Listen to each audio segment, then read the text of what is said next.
What's up, everybody?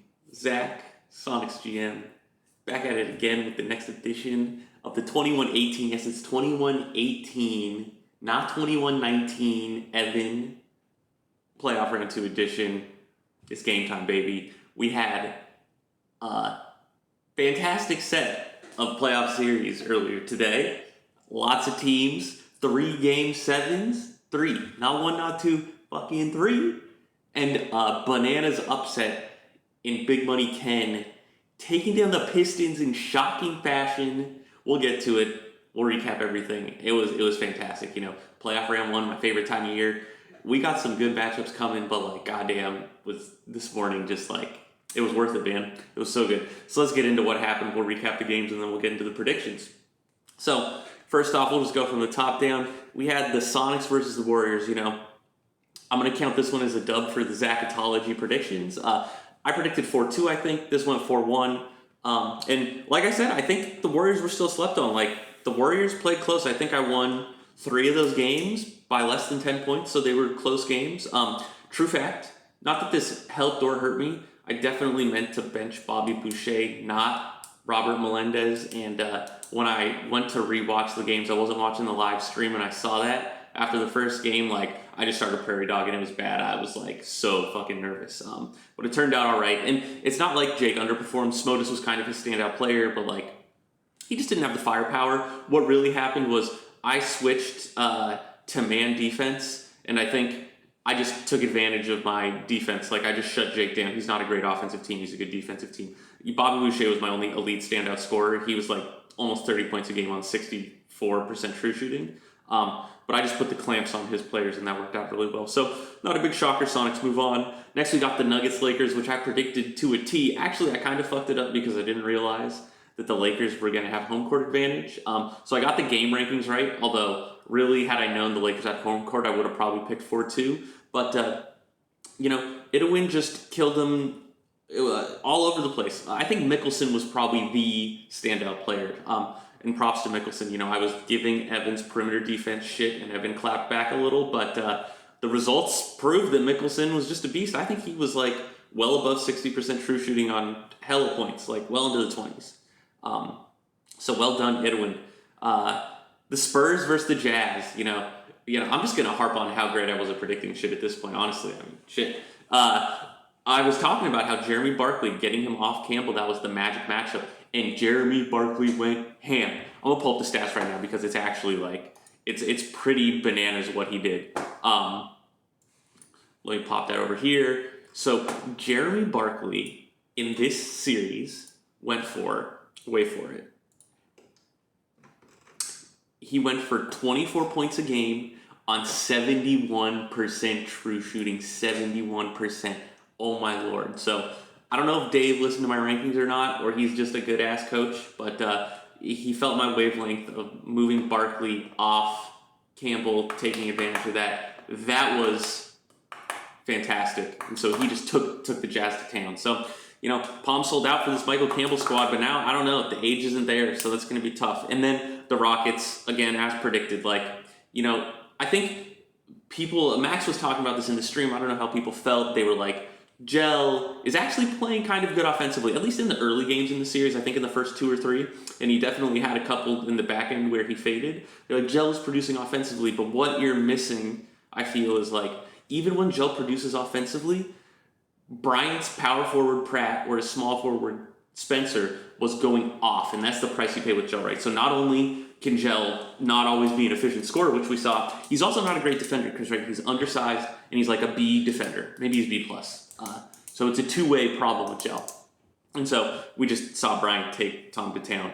Again, it was the worst matchup Tom could have possibly gotten, so that sucks, but it went as expected. So the West, in a sense, went just down how I predicted. The Nuggets-Lakers was a saucy matchup, but nothing too crazy. But the East, oh my God, was the East exciting this morning. Shit, I keep saying yesterday. This morning. So the Hornets-Pacers, man, you know, I talked a lot of shit about Shane's squad, and, you know, I think I said Shane was going to lose like 4-2, 4-1. Shane put up a hell of a fight. I can't say I changed my mind about my evaluation of his team.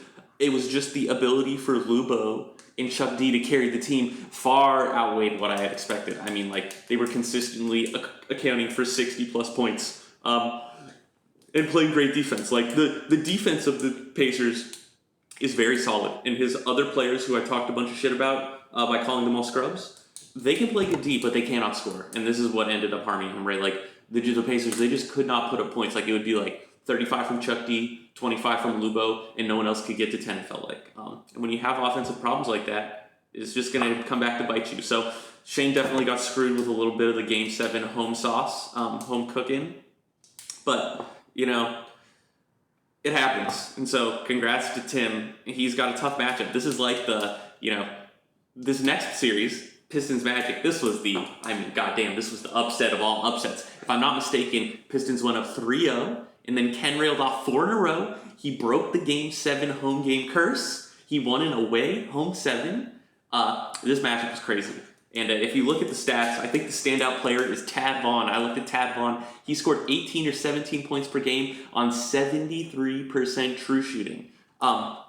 Which is surprising, too, because it's not like he had an easy mark. Tad Vaughn was going up against, like, Chuck Aaron, who isn't an elite defender, but he's a good defender. He's athletic. He's big. He's like BA minus or something. So this was crazy. And then Wilford did Wilford stuff. So, like, Wilford is the star who will produce in any series. His volume isn't quite what you would want to, like, be like a Chuck D and carry you to a championship. But this series was nuts. And so, you know, Ken, like, he gets this, what I might call a favorable matchup here. Look out, conference finals. Nets, Cavs. Svatos did Svatos stuff. Svatos like Barkley, or not even like Barkley. This was a whole nother level. Svatos had some truly heinous stat lines. So I just want to make sure I get this exactly right because it was so crazy. So in the first round, Svatos averaged 38 points per game on 72 true shooting.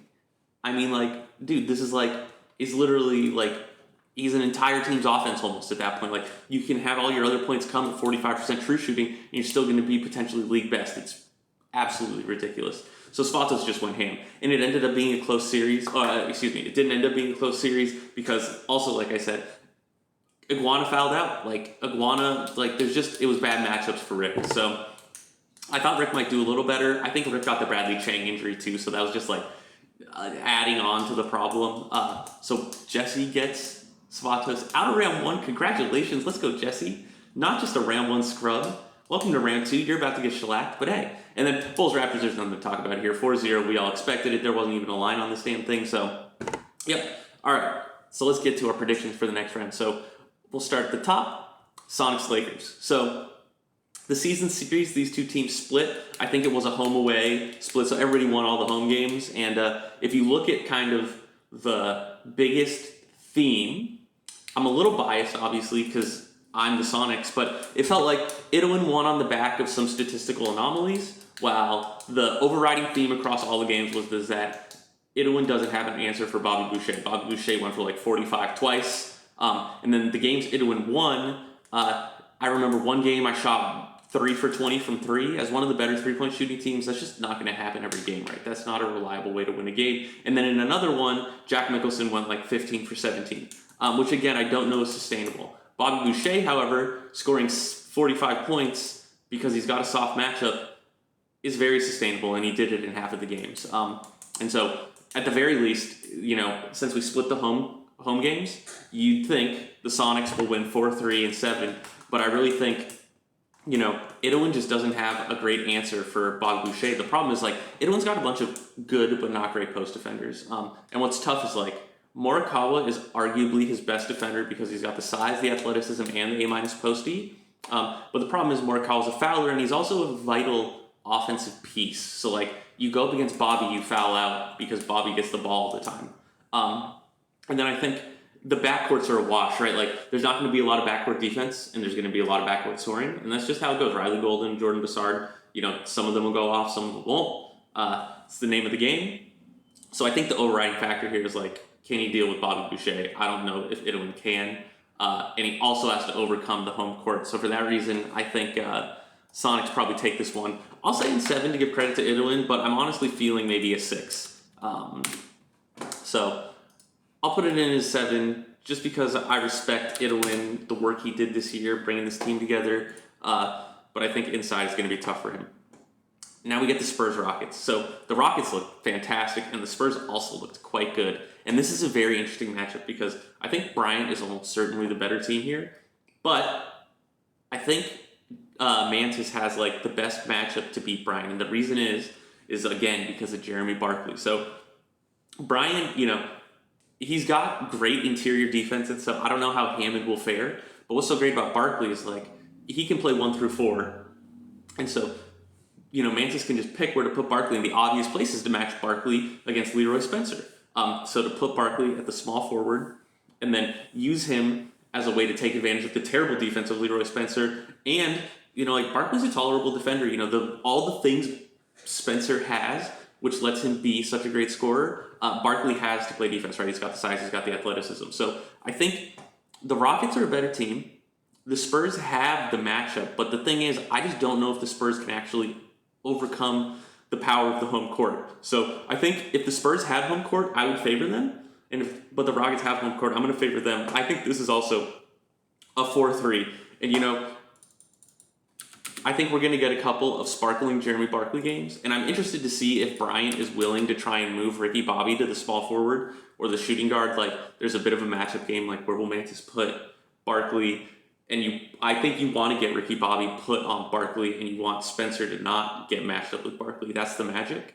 But we'll see how it pans out. This is tough. Like, even though I like the Spurs matchup, the Rockets with Pratt now, they just got so much talent. It's tough to, you got to really be a strong team to beat them.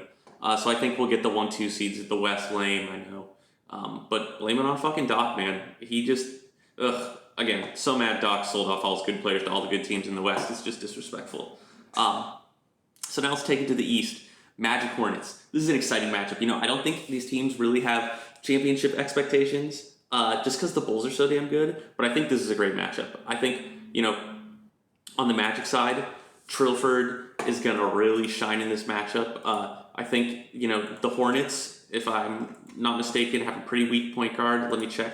It's not Bates. It's it's Ortegia or Bulware, who are just bad. Like they're either they're B defenders at best. So what I think is going to happen is Ken should put Trilford at point guard, and Trilford will go to work. And then the real question is whether Tim can use players like Koja Maka and Gail Thomas to potentially get points on the inside, where I think Ken is weaker. Duncan Buckner's a fine defender, but he's not a good defender. He's just got size and tolerable defensive stats. And then Efrain Peraza, big fouler, not great defense, more of a rebounding specialist. So it's a bit of a front court versus back court. I still, there's always the home court factor, but I actually like Ken in this one. I liked Tim more because I felt like the Pacers were very weak. But I don't think the Magic are as weak as the Pacers. I called Pacers duds, and they went to 7, so it was a little me being a hater, clearly, not evaluating correctly, but I still think that, the Hornets got a soft, they barely beat a team I thought was a dud, and so I think the Magic might actually spank them. I'm sensing 4-2 for Ken in this one. I think Trilford is just going to go ham. And Tim, I don't know, Tim hasn't figured out his team's offensive cohesion. It just doesn't feel like it's coming together. It's like you have Maka and Thomas, who you want to be these inside guys, and you got Bates, who wants to be this outside guy, but it's not all coming together into a cohesive offense for some reason.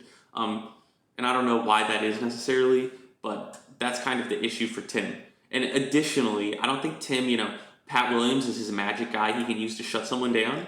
Are you going to move Pat Williams to point guard to shut down Trilford? Because that's the thing you would do.